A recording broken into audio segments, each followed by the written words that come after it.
The Christmas I finally heard my son say, "Don't invite her. She ruins every holiday." I was standing in his kitchen holding a bowl of mashed potatoes like it was the only thing keeping me upright. The turkey was still in the oven. The house smelled of cinnamon and bleach, and my name was being discussed in the next room as if I were a piece of furniture they were tired of moving. I'd always known I could be a lot. Too many stories, too many opinions about overcooked meat and late bedtimes. But listening from the doorway that afternoon, I understood something much colder. It wasn't that I ruined their holidays. It was that I didn't fit inside the version of family they were trying to show the world. I hadn't meant to eavesdrop. At 68, my knees pop, and my hearing isn't perfect. But that day, I heard every word as clear as a church bell. Mark's house was one of those new big ones, all gray and white and matte black fixtures. It sat at the edge of a cul-de-sac full of trees that had been bulldozed to build matching driveways. Inside, everything smelled like a home decor store. Poured candles, fresh paint, a hint of artificial something. My little ranch house would fit twice, maybe 3 times, in his open concept living room. I'd come over early, like I always did, to help with the cooking. Help was the word we used. In reality, I did the cooking while Jenna arranged eucalyptus in glass vases and fiddled with the table runner for Instagram. "Mom, just do your mashed potatoes," Mark had said as I came in, kissing my cheek quickly, his eyes already on his phone. "People love your mashed potatoes." People love, not I love. I noticed that, and then scolded myself. Don't be sensitive, Linda. The grandkids did brighten the house up. Lily, 15, lanky and half suspicious of the world, was curled on the sofa with her headphones. Her little brother, Noah, 11, was on the rug with some game that involved shouting and cartoon explosions. The TV was on a holiday movie with the volume low. It all looked like a commercial. I was mashing the potatoes at the marble island, steam fogging my glasses, when the doorbell rang. A gust of cold air blew in with Jenna's friend Melissa and her husband. "Hey, come in," Jenna called, her voice 2 octaves higher than usual. "You made it." I didn't mean to listen. I really didn't. I went to put the potatoes back on the stovetop and passed the butler's pantry, a little hallway between the kitchen and dining room, lined with shelves of things they didn't use. I stepped in there for a second to wipe my hands and catch my breath. My back had started its usual dull ache, and I leaned against the cool counter just for a moment. I heard my name before I heard the rest. "Linda's here?"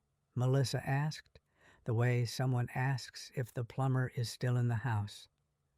"Yeah," Jenna said, quieter now that she was away from the front door. "Of course she's here. She always insists on coming early to help. It's kind of non-negotiable." There was a little rustle, like coats coming off. Then Melissa's husband chuckled. "My mom's the same. At least she brings the pie." We just let her talk and nod. "I wish that was all," Jenna said. Her voice did this tight little laugh. She turns every holiday into a thing. Last year it was politics. The year before, she cried about being alone. There's always drama. "She's just lonely," Mark said, almost bored. That's what hurt more, that he sounded tired, not kind. Like, "I get it, but I don't have the energy this year." "Well," Melissa said, "you're the one who keeps inviting her." There was a pause. I could picture them shifting, looking at each other. "I told you," Jenna said, and this time there was no laugh. "Next year we just Don't invite her. She ruins every holiday. The kids feel it. I feel it. It's too much. We can say we're traveling, or we can send something over. But this? No. I could hear my son sigh, the long, familiar exhale he'd used since he was a teenager, and I asked him to mow the lawn. Yeah, he said softly. You're right. I feel guilty. She pays for so much. Exactly, Jenna said. She pays whether she's here or not. She covers your car lease and Lily's dance and half the vacations. She doesn't need to be in the photos to write the checks. They all laughed then, lightly, like it was a joke. My hand tightened on the dishcloth. I felt something rising in my chest that I couldn't name. Anger, shame, grief, all braided together. So, next year, Jenna went on, we have a stress-free Christmas. No crying over old stories, no passive-aggressive comments about screen time, no martyr speeches about back when I worked 2 jobs. We just breathe, okay? There was a murmur of agreement. I stood there in that narrow pantry, staring at the labeled jars of quinoa and organic oats, and for a moment I thought I might actually pass out. My ears rang. The house, with its scented candles and curated wreath on the door, suddenly felt like a foreign country where I didn't speak the language. Grandma? A small voice said behind me. I jumped. Noah was there in the doorway, his hand on the frame, looking up at me with wide brown eyes. Mom said to ask you if you saw the gravy boat. I swallowed, forcing my face into something like normal. No, I said, and my voice sounded far away. But I'll help you look.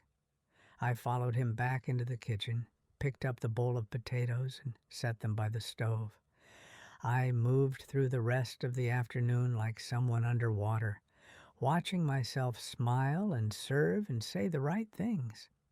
When we finally sat down to eat, there was a place for me at the end of the table, near the kids, like I was an add-on chair. The candles looked pretty, I'll give them that. The turkey was a little dry, but I didn't say anything. My mashed potatoes got compliments. Grandma, your potatoes are the best, Lily said, spooning an extra scoop onto her plate. Jenna raised her wine glass and smiled a smile that didn't reach her eyes. To family, she said, and traditions. I lifted my glass of watered-down wine. My hand was steady. Inside, something was cracking quietly. As they talked around me about ski trips and bonus checks and new phones, I kept seeing that future Christmas they were planning, the one where I was a line item in the budget, but not a seat at the table.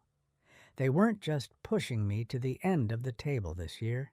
They were already practicing life without me in the room. When I stepped back into my own house that night, the silence met me like an old friend. My place is a 1-story brick ranch that was built in the 70s, the kind with low ceilings and creaky floors. The carpet's been replaced twice, and the kitchen cabinets have seen every paint trend come and go.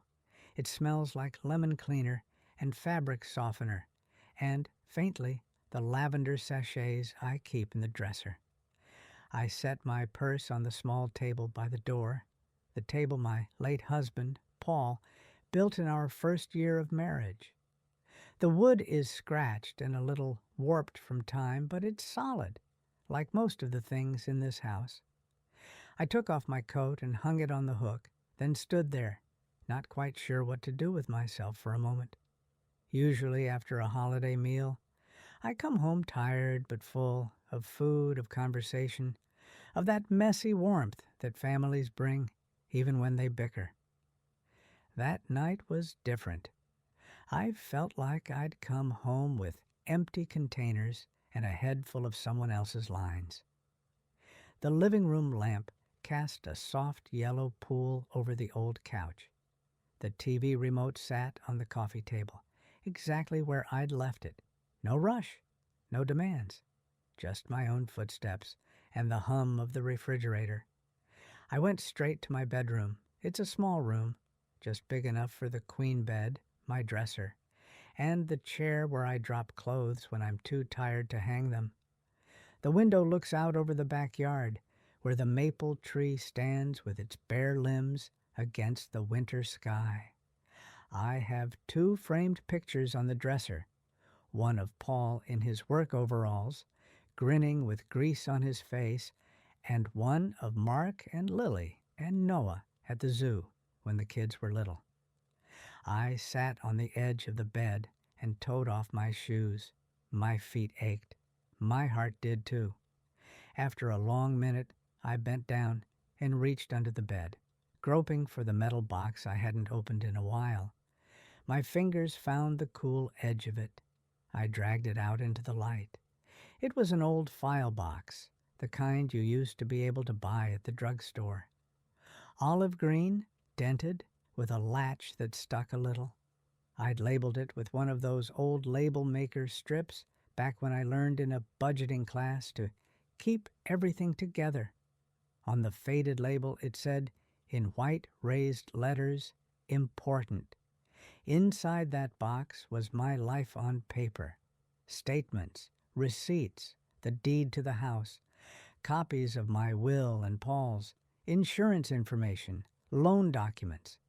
Over the years, little notes and envelopes and even a recipe or two had snuck in there as well, tucked between the dividers because that was where I kept things that mattered. I carried the box to the kitchen and set it on my worn Formica table. The overhead light buzzed faintly. Outside, the street was quiet. Most houses had their holiday lights twinkling, but my curtains were drawn. I made myself a cup of tea, chamomile, the cheap kind, and sat down. The chair creaked under me. For a long moment, I just looked at the box. It was funny, in a way. At my son's house, everything of mine that mattered to them could fit in a wallet. Debit card, checkbook, the login to my retiree account. Here, everything of mine that mattered to me was in this metal box.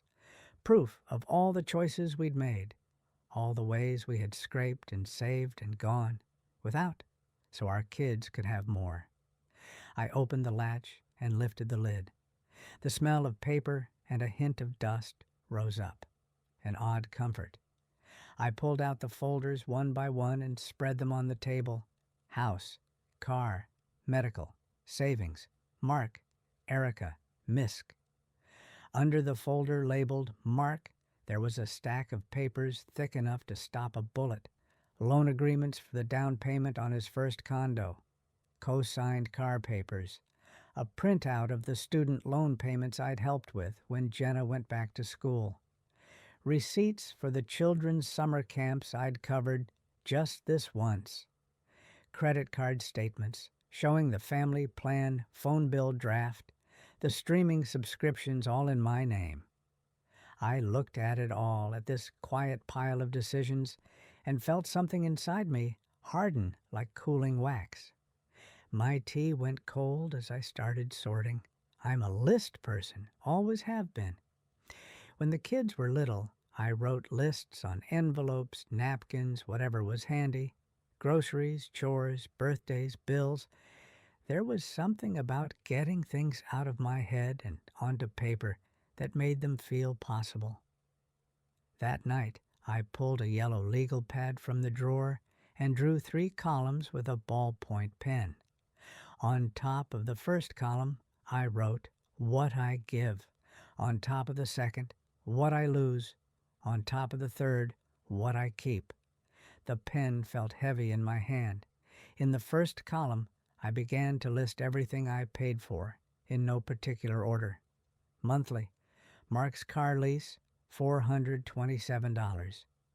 Family cell phone plan, $189. Just until the promotion comes through. Credit card payment, average $300. Lily's dance fees, $120. Streaming services, $60. Noah's Soccer League and cleats, seasonal, but I lumped it in anyway. Occasional. Summer camps, half of their last vacation rental. Back to school shopping when things were tight. Extra groceries when I came over and filled their fridge. Grandma treats that turned into regular expenses. Video games, outfits, gas money. I kept writing until my hand cramped. The ink pressed so hard it embossed the paper. In the second column, what I lose, I hesitated. It was harder to put numbers next to those. Time with friends. I crossed that out and wrote, didn't go to bingo with Ruth because I couldn't afford the extra. Postponed roof repair. Let the leak in the laundry room go another year. Skimping on my own dental work. Putting off a new pair of glasses because the old ones still work if I squint. I wrote, saying no to a bus trip to the lake because the kids need this more than I need fun. I wrote, sleep, peace, the feeling that my yes meant something. In the third column, what I keep, my pen hovered, then tapped the paper in a little restless rhythm. What did I keep? I wrote, seeing the kids happy, then in smaller letters, being useful, then after a long pause, not much else. I looked at the legal pad, at the lopsided columns. The first was crowded, messy with ink and numbers. The second had its own sad weight. The third was almost empty. It wasn't just paperwork spread out on my kitchen table. It was a record of a one-way love. The emptiest column on the page wasn't the one with the dollar signs. It was the one where my own life was supposed to live. I sat there with that realization, listening to the hum of the refrigerator and the occasional car driving by outside. Somewhere, not too far away, my son and his wife were probably loading the dishwasher, posting photos of their perfect family Christmas, and maybe already saying something like, well, that went better than last year. I picked up the pen again, and under what I keep, I added one more line, slow and careful, the right to change this. The next afternoon, as a pale winter sun poured weakly through the blinds, I heard the tires of a small car crunch on my driveway. I wiped my hands on the dish towel and peeked through the front window. It was Lily. She was in her big parka with the fur hood, phone in one hand, a canvas tote bag over her shoulder. She looked like every teenage girl you see in the mall. Earbuds, chipped black nail polish. But when she raised her eyes to the window, there was something older in them. I opened the door before she could knock. "Hey, Grandma," she said, a little breathless. "Can I come in?" "Of course." I stepped aside. "You cold? It's freezing out." "It's fine," she said, shrugging off her coat. Underneath, she wore a sweatshirt with her school logo and leggings with a rip at the knee. "Mom and Dad think I'm at Emma's." "That doesn't sound promising," I said, arching an eyebrow. She made a face. "It's not like that. I just needed to talk to you without them listening." I led her into the kitchen. The file box was still on the table, the legal pad flipped over this time. I'd made an effort to tuck some of the visible bank statements under other papers, but there was still an air of unfinished business about it. "You want cocoa, tea?" I asked, glad to have something normal to offer. "Cocoa, please," she said, sliding into a chair. As I warmed milk on the stove, she traced the edge of the legal pad with one finger. "You doing homework?" she asked lightly. "In a manner of speaking," I said, trying to see where all my pennies wander off to. She watched me for a moment. Then she blurted, "I heard what Mom said yesterday." My hand stilled on the handle of the pot. "In the hall," she rushed on. "When Aunt Melissa got there, I was coming out of the bathroom and they didn't see me. Mom said, she said you ruin every holiday, and next year we should just not invite you. The milk bubbled up a little. I turned off the burner and moved the pot, buying myself a second. I see, I said quietly. I'm sorry, Lily said. Her voice wobbled. I wanted to say something. I wanted to walk in and be like, wow, nice, Mom. But I just froze. And then Noah yelled about the gravy boat and everything just moved on. And you looked so, I don't know, you looked normal. So I thought maybe you hadn't heard. I poured the cocoa into a mug, stirring in the powder until it dissolved. My hand shook a little, but I hoped she didn't notice. I heard, I said. I set the mug in front of her. Thank you for telling me. She wrapped her hands around the mug, letting the steam hit her face. She doesn't mean it, Lily said quickly, like she wanted to fix it. She gets stressed. She wants everything to look perfect. She thinks you're judging her. I am sometimes, I admitted. I'm old. We judge. It's one of our hobbies. She snorted a little laugh, then sobered. But you don't ruin holidays, Grandma. You are the holidays. You cook everything. You bring presents, even when they tell you not to. You tell stories. You make it feel, I don't know, real, like more than just pictures. Something in my chest loosened at that. Your mom and dad, I began, then stopped. They're under a lot of pressure. New house, jobs, keeping up with the Joneses or whatever we call them now. Influencers, Lily said dryly. Those two. I sank into the chair opposite her. But pressure is not an excuse to be unkind to anyone, even to a gray-haired woman with too many opinions. She looked at the box again. Are you going through your money stuff? She asked. Is everything okay? Everything is survivable, I said. I'm not in trouble. But I'm realizing some patterns I've let go on too long. Like what? I hesitated. I didn't want to pull her into adult mess, but she was already in it, whether I wanted that or not. She'd heard her mother plan my absence like a party theme. I help your parents a lot financially, I said. Maybe more than is wise. I pay for some things I probably shouldn't. Like my dance, she said, cheeks flushing. Mom always says, say thank you to Grandma. She pays for your dance. That one I'm happy about, I said truthfully. Watching you on that stage, that's a joy. But the car, the credit cards, the phone bills, I start to wonder what's generosity and what's enabling. She frowned. What's enabling? It's when you help someone so much they don't learn to help themselves, I said.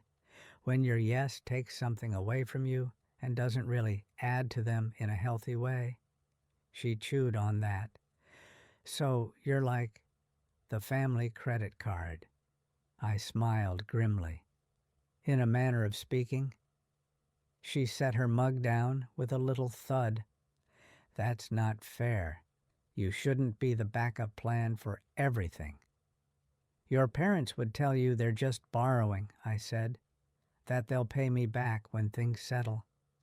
But things have been settling for 10 years. Grandma, she said slowly, I love them, but they're not going to stop taking if you don't stop giving.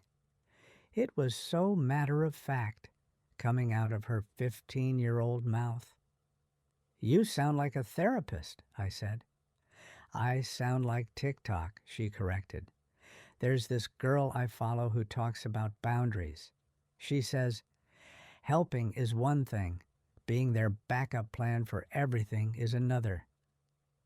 I blinked. That's very concise. She shrugged. It just seems obvious. You can't keep paying for a life that doesn't even have a chair for you at the table. I looked at her, really looked at her, at the way she pushed her hair behind her ear nervously, at the bit of mascara smudged under one eye, at the earnest worry. "I don't want to blow up your family," I said softly. "You're not," she said. "They're the ones talking about lying to you next year. That's blowing up the family."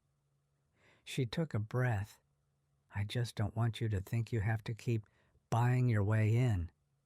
The phrase hit me like a small, precise hammer. Buying your way in. I don't know how to stop, I admitted. It's been my job for so long, taking care of things. "Maybe," she said. "Your new job is taking care of you." We sat there in silence for a moment, the weight of her words settling between us. "I know they'll be mad," she added quickly. "They'll blame me. They always think someone got in their head if people say stuff they don't like." "I'm not going to put this on you," I said. "You talking to me is a kindness, not a crime." She bit her lip. "Are you going to do something?" I looked at the closed legal pad, at the box, at my own wrinkled hands resting on the table. "Yes," I said slowly. "I think I am." That night, the house didn't feel as friendly as it usually did. I went through the motions, washed the dishes, turned off lights, set the thermostat down a degree. But when I climbed into bed, sleep didn't come. I lay there on my back, staring at the ceiling, the darkness thinned by the glow of the streetlight filtering through the curtains. The digital clock on my nightstand ticked from 11:07 to 11:08, 11:09.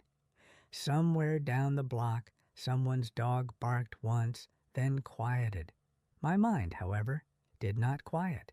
It replayed the conversations in loops. Jenna's tight little laugh. "She ruins every holiday." The way Mark had said, "She pays for so much," like my generosity was a logistical problem.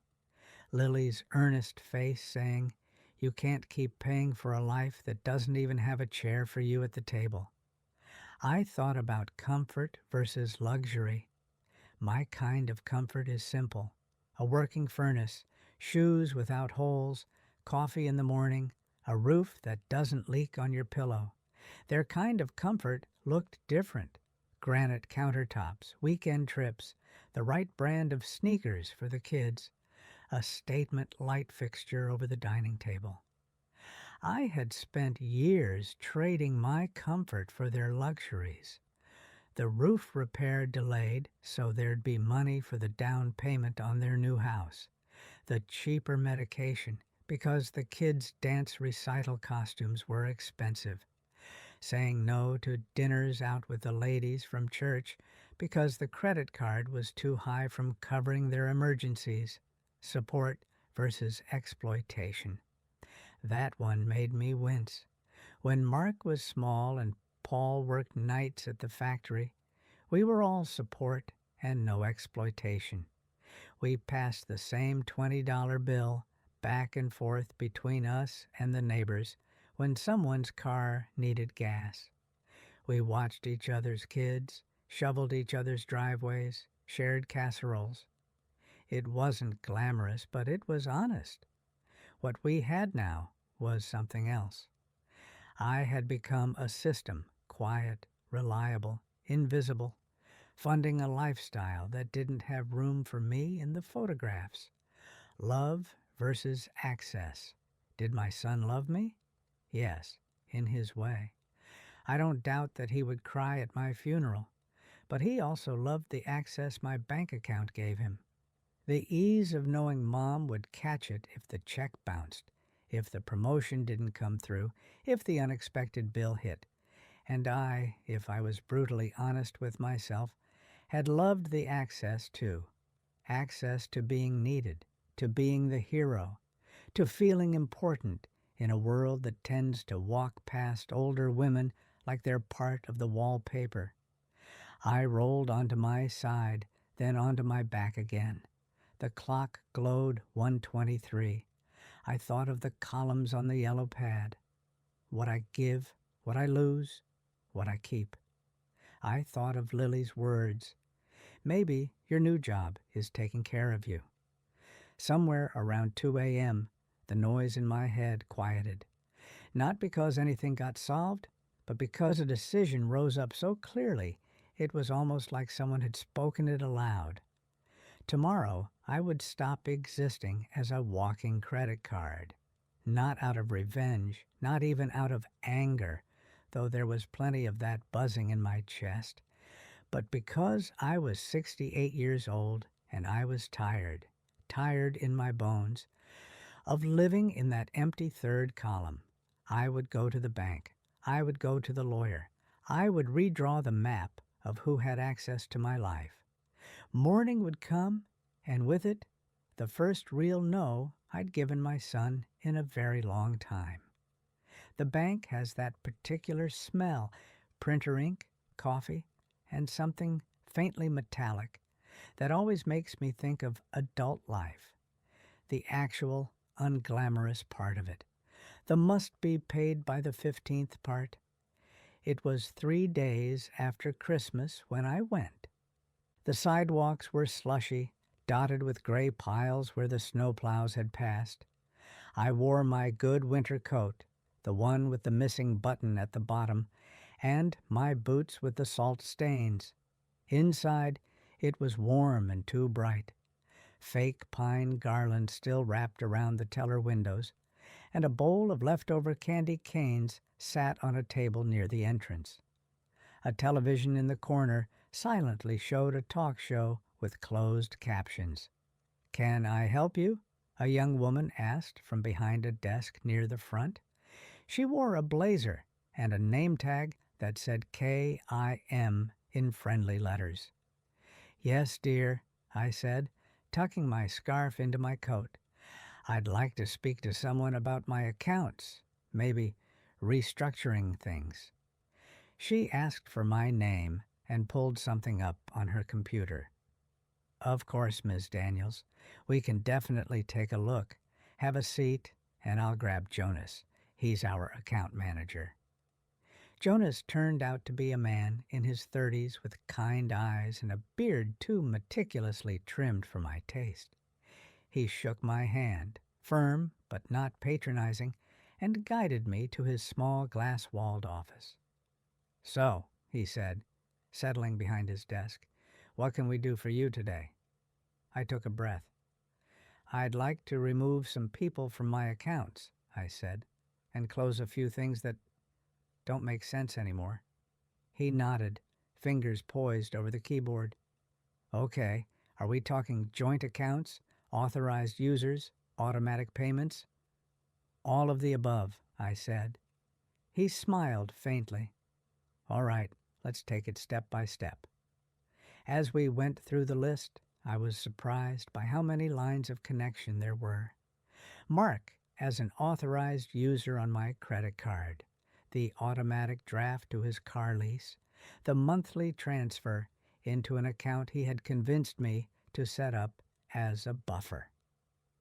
The family phone plan, billed to me with 4 lines, all under my name. "This one we can't change here," Jonas said, pointing at the screen. "The cell phone plan, you'll have to call the provider, but we can stop the automatic payment and turn off auto debit so you're in control of when and how it's paid." "Good," I said. The word felt new and a little dangerous in my mouth. He glanced at me, then back at the screen. "You're sure you want to remove your son as authorized user?" he asked, in the professional tone of someone who has to ask but doesn't want to pry. I met his eyes. "Yes," I said. "I'm sure." "Okay," he said, "just making sure you understand what that means. He won't be able to make charges on this card anymore, and the card he has will stop working." "I understand." I thought of Jenna at the mall, handing over the credit card I'd given Mark for emergencies, while she bought yet another pair of boots. We moved on. He canceled the automatic transfer to the mysterious buffer account. He helped me open a new savings account in just my name. No linked users, no shared access. "What's this one for?" he asked, typing. "Me," I said. "Just me. Fun, emergencies. Maybe a little trip if I'm lucky." He smiled. "We'll call it your personal savings then."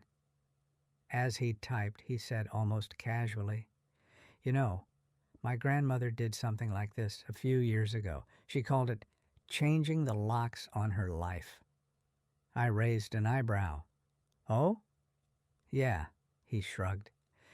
"She said for years she'd left a spare key under the mat for everybody. Kids, grandkids, neighbors. Figured she was being helpful, making it easy for everyone to come in and out. Then one day, she realized people were walking into her house, rearranging her furniture, leaving messes, and walking out again. She changed the locks, told everybody, 'If you want to come in now, you knock.'" I let out a small breath that was almost a laugh. "Smart woman." He nodded. "She's my hero. Anyway, just think of this as taking your spare keys back. You're not locking people out of your life. You're just asking them to knock instead of assuming they can walk in at any time and take what they want." "You should put that on a poster," I said. "Might get you some business." He grinned. "We'll workshop it." When the papers printed, he slid them toward me with a pen. "Here," he said. "This one removes your son as authorized user. This stops the auto payments. This opens your new savings. Take your time and read, of course." I did read, slowly, carefully. There's a stereotype that older women sign whatever is put in front of them without understanding it. I have never been that woman. Not when Paul and I took out our first mortgage. Not when I signed the student loan forms. And not now. When I was satisfied, I signed each one. My hand didn't shake. As I slid the last paper back, Jonas said, "Just so you know, if anyone calls or comes in asking about these changes, we can't discuss your accounts with them, not without your written permission. So you don't have to worry about anyone reversing this behind your back." "Good," I said. The word again. "I have a feeling some people will be curious." He nodded, like he'd seen this movie before. "We get that, but from where I'm sitting, you look very clear on what you want." I sat up a little straighter. "I am." They didn't find a confused old woman in that bank. They found someone finally ready to lock her own doors. After the bank, I went to see Mr. Alvarez. He's been my lawyer for years. Not the fancy kind, just a patient man with a small office above a laundromat, the kind of place where you have to buzz to be let in. He helped Paul and me draft our first will, back when we had more debt than assets, and the only thing we really had to pass on was the house with its still new roof. His waiting room smelled faintly of detergent and coffee. A print of some generic landscape hung crooked on the wall. The magazines were all at least a month old. It was comforting in its way. Life-size. "Linda," he said, coming out to greet me with a handshake. He's in his late 50s now, hair more gray than a black. "Haven't seen you in a while. Come in, come in." I sat in the same chair I always do, with the little snag on the armrest. His desk was covered in neat stacks of paper. A small ceramic bowl full of wrapped candy sat near the edge. "What brings you in?" he asked, adjusting his glasses. "I'd like to update my will," I said. "And possibly my power of attorney? Maybe a couple of other things, if you think it's wise." He nodded slowly, the way doctors do when they're about to ask you a series of questions. "Okay. Has something changed? Your assets? Your health?" "My eyes are worse, but that's just age," I said. Assets are about the same. It's my understanding of my family that's changed. He gave me a sympathetic half smile. Ah, we talked. I told him in broad strokes about the financial support, the sense of entitlement, the conversation I'd overheard. I didn't trash my son. I simply laid out the reality. I don't want to disown anyone, I said. I'm not looking to punish. I just don't want the same people who see me as a walking ATM to be the ones in charge of everything if I get sick or when I'm gone. That makes sense, he said. Right now, your son is your primary power of attorney and the executor of your estate. We can absolutely change that if you'd like. I would. Do you have someone else in mind? A trusted friend? Your daughter? We can also appoint a professional. My daughter, Erica, lives across the country. She calls, sends birthday cards, and visits when she can. She's less involved in the day-to-day, which might actually make her a better choice. Erica, I said. She may not love that I'm giving her more paperwork, but she won't see my checking account as her personal buffet. He chuckled. That's a good quality in an executor. We went over the options. We adjusted the will so that the house would still be split between the kids, but in a way that protected me if I needed to sell or take out equity for my own care. We set up a small separate bequest for each grandchild in a trust that couldn't be accessed by their parents. Think of this as building a fence around what you've earned, Mr. Alvarez said, drawing a little square on his notepad. You're not putting it in a vault. You're just making sure the gate opens when and how you decide, not whenever someone shakes it hard enough. I liked that image.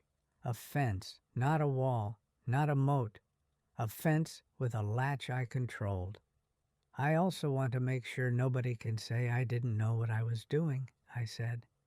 You've seen those movies where the kids try to get mom declared incompetent because they don't like what she's done? I have, he said. In real life, too.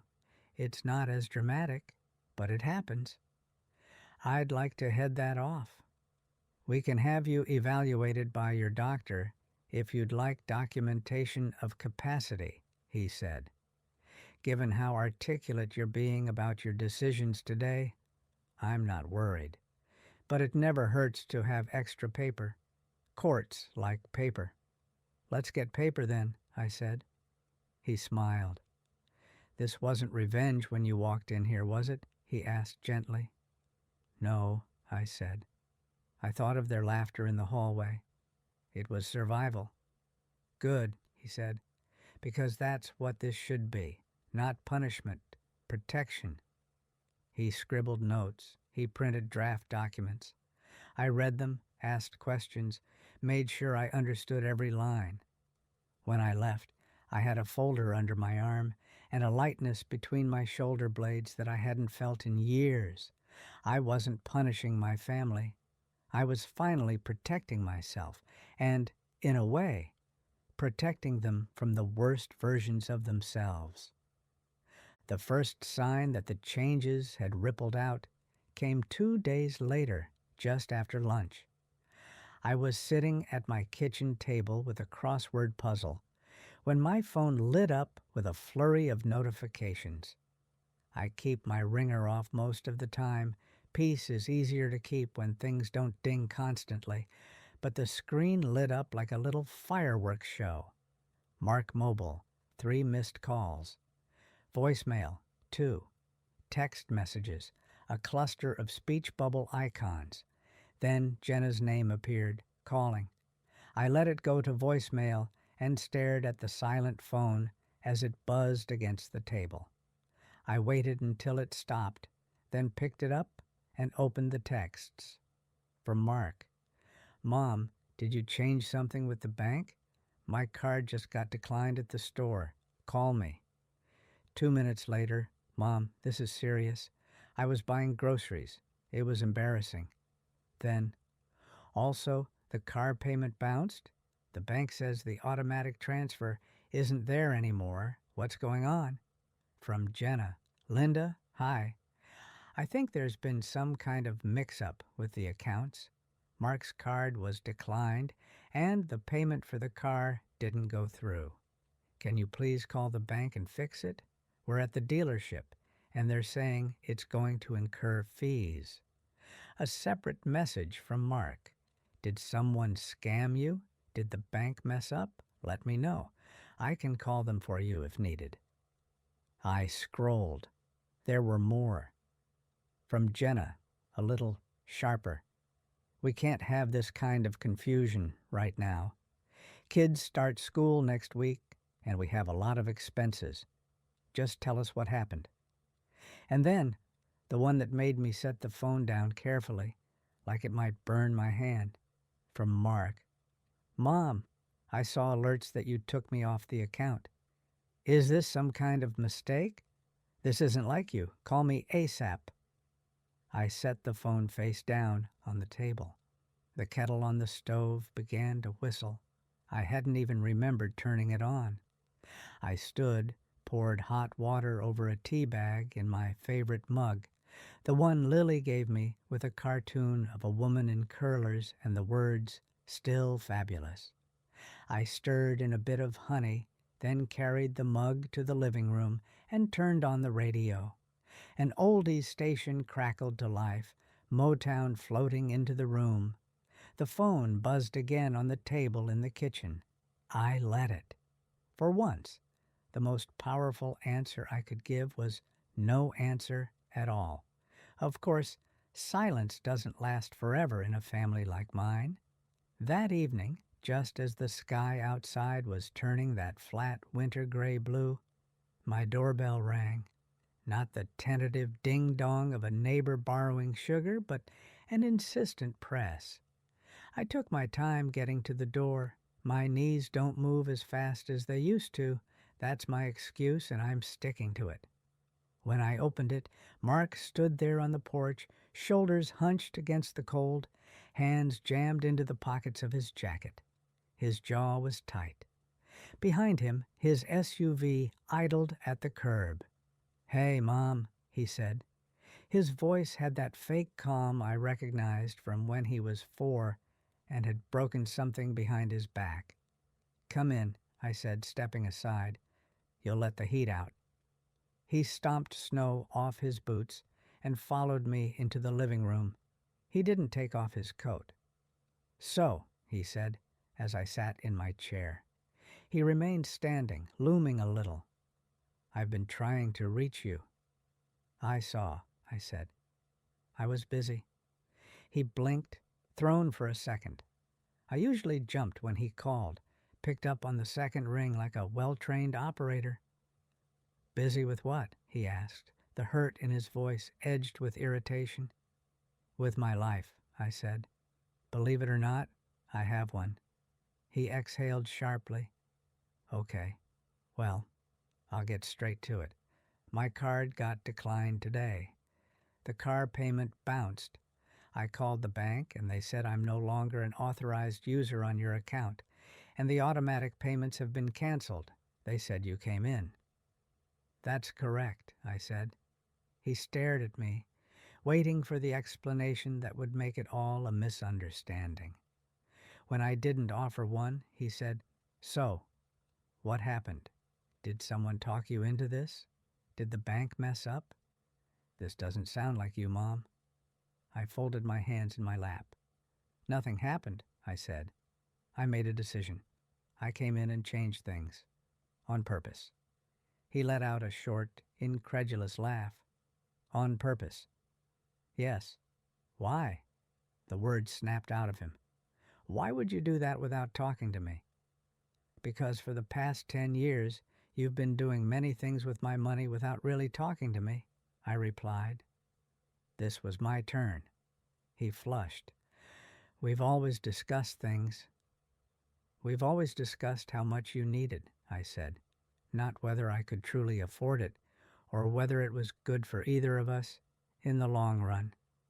He paced a little, hands on his hips. Mom, we rely on those payments. The car, the card, the bills. That's our budget. You can't just pull the rug out from under us like that. It's irresponsible. The words stung, considering how many nights I'd stayed up making sure everything cleared. What's irresponsible, I said evenly, is building your budget on a woman who you also plan to lie to so you don't have to invite her to Christmas. His head snapped up. What? I heard you, I said, in the hallway. Next year we just don't invite her. She ruins every holiday. Your words? Your wife's? It's a little blurry, but the meaning was clear. Color drained from his face, then rushed back. You were eavesdropping? I was in the pantry, putting away a bowl. You were in the hall. The house isn't that big. And my hearing isn't that bad.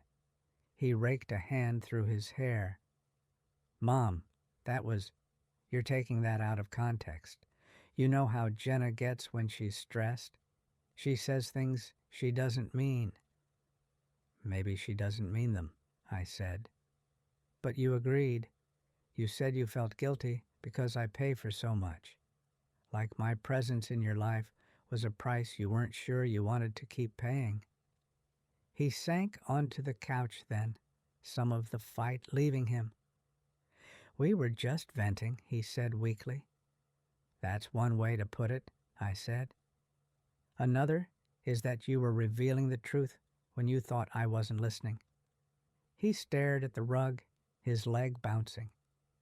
So you decided to, punish us? No, I said firmly. This isn't punishment, it's correction. I'm your mother, Mark, not your retirement plan, not your built-in emergency fund, not your invisible sponsor. I have been all those things willingly, but that doesn't mean it was healthy. For you or for me? He looked up, anger flaring again. Healthy? Mom, we're not talking about gym memberships. We're talking about putting food on the table. You both make more money than your father and I ever did, I said. You have a big house, 2 cars, the kids and activities, trips. If the car payment not going through means you can't put food on the table, the problem isn't me. It's your spending. That's easy for you to say, he snapped. Your house is paid off. You have your pension. You don't have to worry about college, about inflation, about what? I interrupted. About saying no to your children when they want the latest gadget? About driving an older car? About taking fewer trips? Those are all worries I had. You just didn't see them because I didn't talk about them in front of you. He shook his head as if trying to clear it. I can't believe you did this without talking to me. It's like someone got in your head. Who was it? Erica. She's always judging us. Or was it Lily? She's been moody. I got into my own head, I said. I sat with a legal pad and wrote down what I give, what I lose, and what I keep. And the keep column was almost empty. He snorted. You and your lists. Yes, I said. Me and my lists. They've kept roofs over our heads and food in our mouths for decades. This is just a new list, one where I'm on it. So that's it? He asked. You're just washing your hands of us? I felt a pang at the hurt in his voice. No, I said softly. I will always be your mother. I will always love you. I will help when I can, when it's truly needed, in ways that don't hollow me out. I'm not washing my hands of you. I'm just done financing a lifestyle that doesn't include me, except as a wallet. He stared at me, jaw clenched. Jenna is going to be furious. I imagine so. She thinks you're being manipulated. I'm being awakened, I said. There's a difference. He stood up abruptly. Well, I hope your new boundaries keep you warm when you're old and alone, Mom. The words landed, sharp and childish, And for a moment, I saw my boy at 6, arms crossed, because I wouldn't let him have a cookie before dinner. "I'm already old," I said calmly, "and I'm less alone than you think." His face twisted. For a second, I thought he might say something softer. Instead, he shook his head, muttered, "Unbelievable," and walked to the door. He put his hand on the knob, then turned back. "We'll talk about this at the family meeting," he said. "Jenna wants us all to sit down." "I look forward to it," I said. He left, the door closing a little harder than necessary. In the quiet that followed, my heart hurt. Of course it did. Drawing a line in sand doesn't mean you don't feel the sting of the grit. But under the hurt, there was another feeling, one I hadn't had in a long time. Steadiness. If Mark's confrontation was hot and messy, Jenna's was cold and sharp. She called 2 days later, in the middle of the afternoon. I was folding laundry, a miracle of timing. Usually, I would have let it ring. Something told me to answer. "Hello." "Linda." Her voice was tight, controlled. "We need to talk." "All right," I said, sitting down on the edge of the bed, a warm towel in my hands. "I'm going to skip the small talk," she said. "I've calmed down enough to be civil, but I'm still very upset." "I appreciate the honesty," I said. "You've put us in a very difficult position," she went on. "Canceling the car payment, cutting off the card, messing with the accounts without warning has real consequences. We had checks out. We had plans. It makes us look irresponsible." "I don't have to mess with my own accounts," I said mildly. "They are mine. I adjusted them. That's allowed." She made a sound, half laugh, half scoff. "You know what I mean? People talk, Linda. When the car payment bounces, when the card gets declined, it reflects on us, on our image, on how we appear in the community." "Ah," I said, "your image." "Yes, our image." She took a breath. "We've always made it clear that we include you, that we take care of you, that we're a tight-knit family. And then you do something like this, and people start asking questions. Are you okay? Is your mom losing it? It's embarrassing. You're worried about how it looks," I said slowly.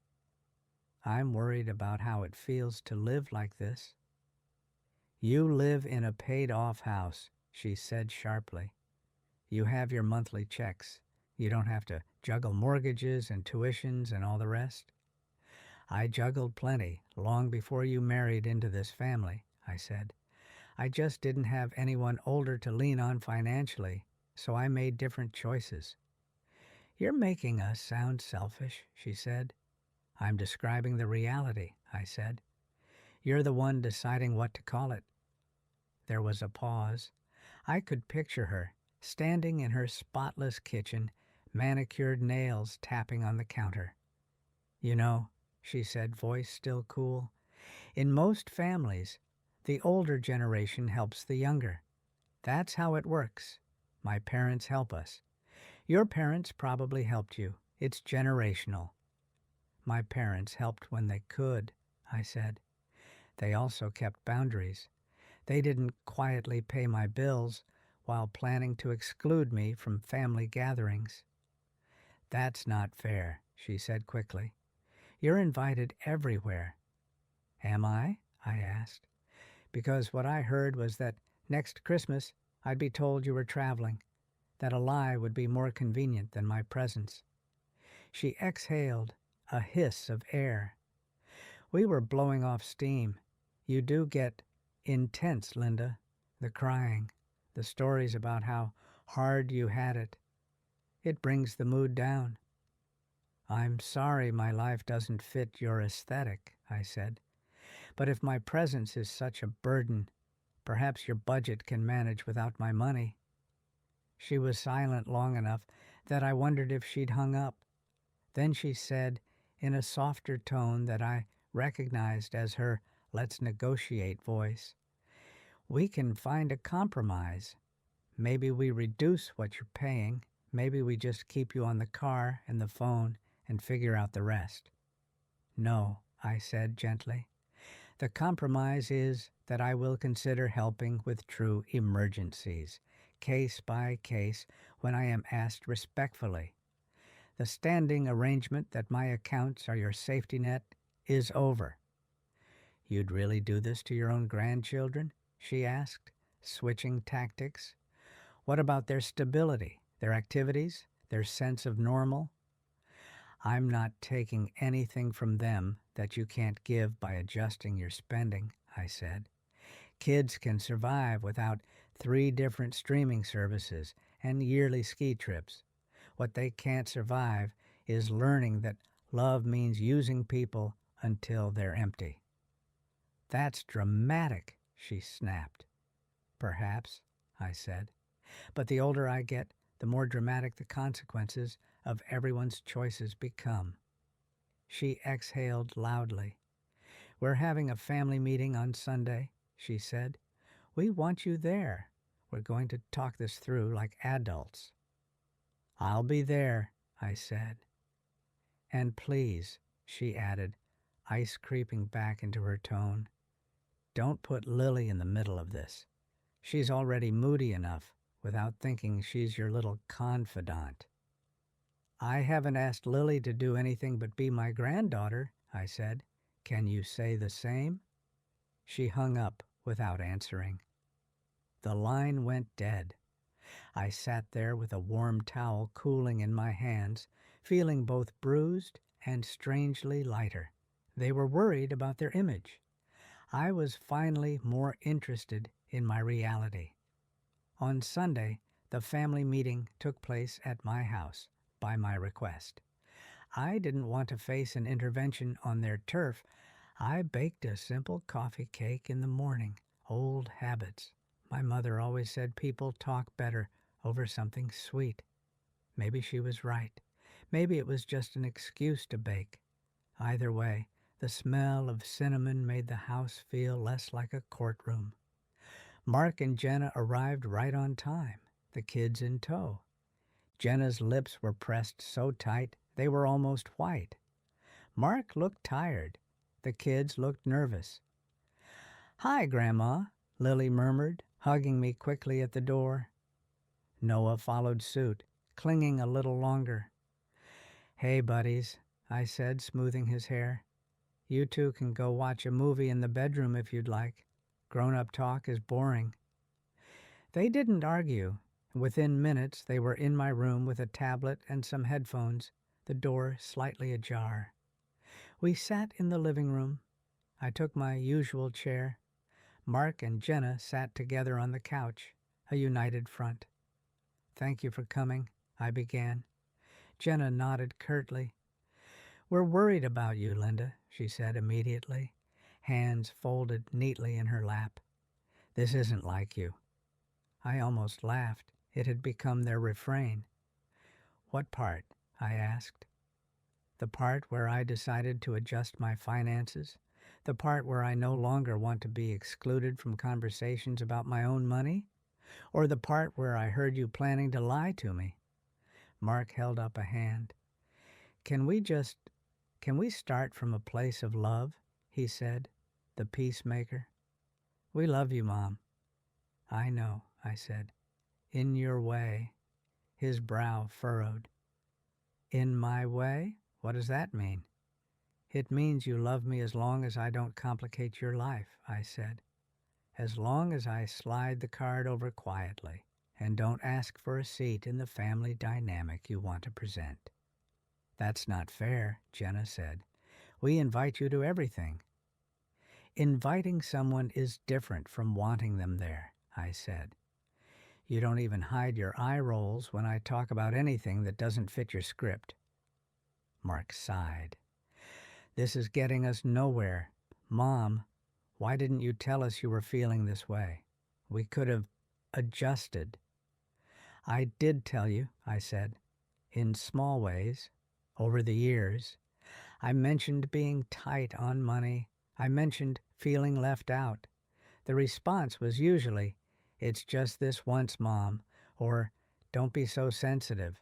I believed you. That was my mistake." "If you needed more money, you could have said so," Jenna said. I stared at her. "More money?" She flushed. "I mean, for you. We could have given you some." "I don't need more money," I said. "I need respect. I need boundaries. I need to not be treated like a resource to be managed." They exchanged a glance. "Look," Mark said, "we're not perfect. We're stressed. We say things we don't mean, but canceling everything, changing the will. Yes, we know you went to see Alvarez without looping us in. It feels extreme." "Do you hear yourself?" I asked softly. "I went to the bank and the lawyer about my accounts and my will. You say I should have looped you in." "That's what families do," Jenna said. "We make decisions together." "Do we?" I asked. "Did you loop me in when you bought a house beyond your comfortable means? When you put the kids in every activity under the sun? When you decided that instead of adjusting your lifestyle, you'd just lean harder on my pension?" Silence. "I'm not punishing you," I continued. "I'm redrawing the lines. You love what I do for you. I'm not sure you've loved me, my presence, my stories, my actual self, for a while now." "That's not true," Mark said quickly, but his eyes slid away. "You had a whole conversation about how my crying ruins your holidays," I said. "Did it occur to you to ask why I was crying? Maybe because every year I sit at your table and listen to you talk about plans I was never consulted on, plans I sometimes pay for, while I go home to a house I'm putting off repairing because the kids need this more than I need a leak-free ceiling." Mark rubbed his face. Jenna's jaw clenched. "All I'm asking," I said, "is this. You don't get to live in my accounts. You get to live in my heart, if you treat it right." "That's dramatic," Jenna muttered again. "Being comfortable at my age is not a crime," I said. "It's the outcome of my whole life. I sacrificed so you could start farther ahead. I don't regret that. But the sacrifices don't have to be endless. I am allowed, finally, to rest a little, to use my money for my own comfort and joy without feeling like I'm betraying you." "So what does that mean concretely?" Mark asked, sounding defeated. "No more help? Nothing?" "It means," I said, "no more automatic help, no more standing agreements. If your roof caves in, if there's a medical emergency, if something truly dire happens and I have extra, we can talk like adults. But there will be no more quiet monthly underwriting of a life that doesn't include me, except as a problem in your holiday calculus." Jenna crossed her arms. "What about the kids' activities?" she pressed. "You know how much dance means to Lily, how much soccer means to Noah. You would cut that off?" "I've set aside some money in a trust for each of them," I said. "They'll be fine in the long run. As for now, I will continue paying for Lily's dance this year because that was a promise. After that, it's on you two to decide what you can afford. Maybe that means fewer private lessons and more community programs. Kids have survived with less." Jenna's eyes flashed. "You're going to make us look like we can't provide for our own children." "If the shoe fits," I said, then softened. "I'm not doing this to embarrass you. I'm doing it so my remaining years aren't spent resenting you quietly while I choose between new glasses and helping with your vacation rentals." Mark's shoulders slumped. He looked for a second like the boy who used to crawl into my lap after a nightmare. "I didn't realize," he said. "I mean, I knew you helped, but I guess I didn't fully understand the scale." "Of course you didn't," I said. "I made it easy not to know." "So what now?" he asked. "Now," I said, "you go home and you look at your finances. You make some hard decisions. You learn to live within your means. And we figure out what our relationship looks like when it isn't built on me quietly plugging all the holes." "And if we can't?" Jenna asked. "Then you'll learn," I said. "Something will give. It just won't be me anymore." We sat there in the quiet hum of the house, the coffee cake untouched on the table between us. Finally, Lily's head appeared around the corner. "Is it safe?" she asked, trying to make a joke, but her eyes were anxious. "Yes," I said, mustering a smile. "You can come out. We're done the heavy part." As they left later, coats zipped, faces guarded, I knew our family would never quite be the same. But I also knew the old arrangement, the silent, endless giving, had clearly ended.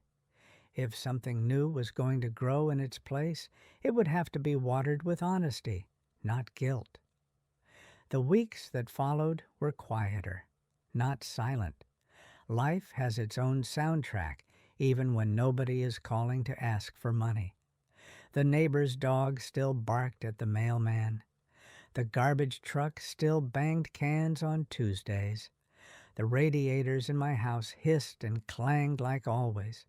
But my phone, blessedly, was less dramatic. Fewer urgent texts. Fewer, "Hey, can I call you for a sec?" messages that turned into 45 minutes of financial triage. Instead, I got photos of the grandkids at school events, short updates from Erica about her job, a video from Lily of her practicing a new dance combination in the garage, breathless and laughing with a friend. I started noticing small joys I'd let slide. On Tuesdays, I began joining the ladies from church for coffee after morning mass. We sat in a booth at the diner, sipping refills, talking about everything and nothing. When the check came, I didn't panic, calculating silently whether I'd have enough left for whatever bill I was covering for Mark that week. I simply put down my $10 and left a tip. I signed up for a painting class at the community center, something I'd always wanted to try. My first canvas was terrible, but it felt good to hold a brush and smear color across white space. It was messy and mine. I got my teeth cleaned and scheduled that crown my dentist had been nagging me about. I ordered new glasses instead of squinting at the crossword. On Saturdays, if the weather wasn't terrible, I took slow walks around the neighborhood, noticing the way the light hit the frost on the grass, the way the kids' chalk drawings from summer were still faintly visible on the sidewalk. I talked to neighbors I'd only waved at before. Sometimes the quiet in the house did ache. I'd stand in the kitchen with a mug of tea listening to the radio, and part of me would miss the chaos of being needed.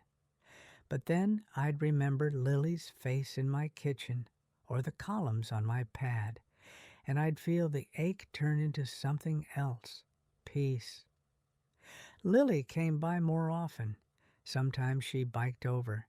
Sometimes Mark dropped her off under the guise of giving Grandma some company.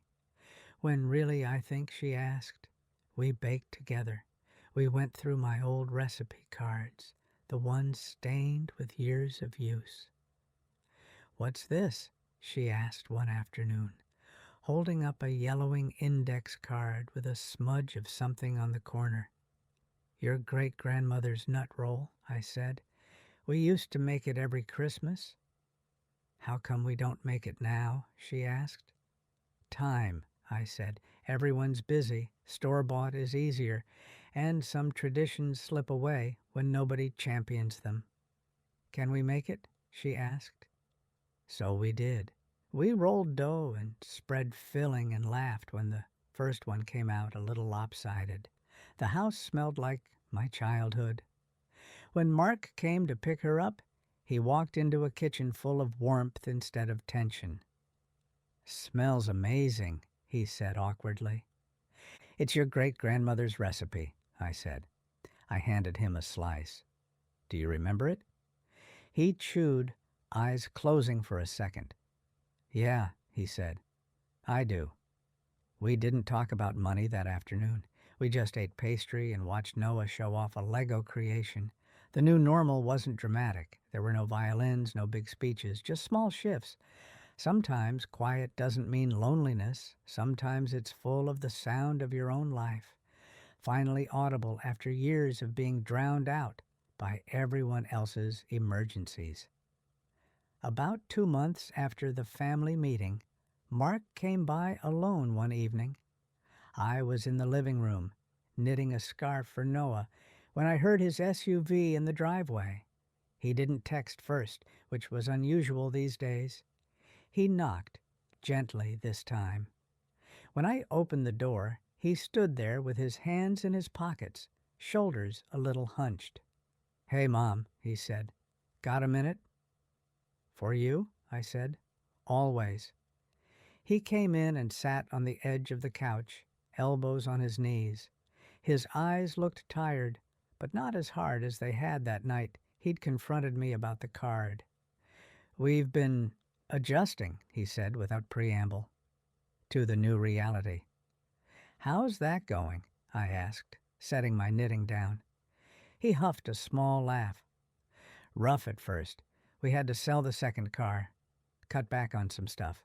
The kids were not happy, but they're okay. Turns out you can survive on one streaming service. Who knew?" "Imagine that," I said. He rubbed his hands together. I wanted to say, "I'm sorry." I looked at him quietly. "I'm sorry for taking you for granted," he said, "for assuming you'd always just be there to fix things financially and otherwise. I'm sorry for what Jenna said, for what I said. It was cruel." "It was honest," I said. "Maybe not gracious, but honest." "Still," he said, "hearing that you heard it, it's been haunting me. That's not how I want you to think of us, to think of me." "How do you want me to think of you?" I asked gently. He sighed. "As your son, as someone who, yeah, messes up, but loves you, not as some sort of parasite." "I don't think you were born a parasite," I said. "I think we all slipped into roles without noticing. You expecting, me providing. It's hard to step out of a dance you've done for years." He nodded. "Jenna, she's trying too. She's picked up some extra work. We're actually talking to a financial planner. Budgeting. It's humbling.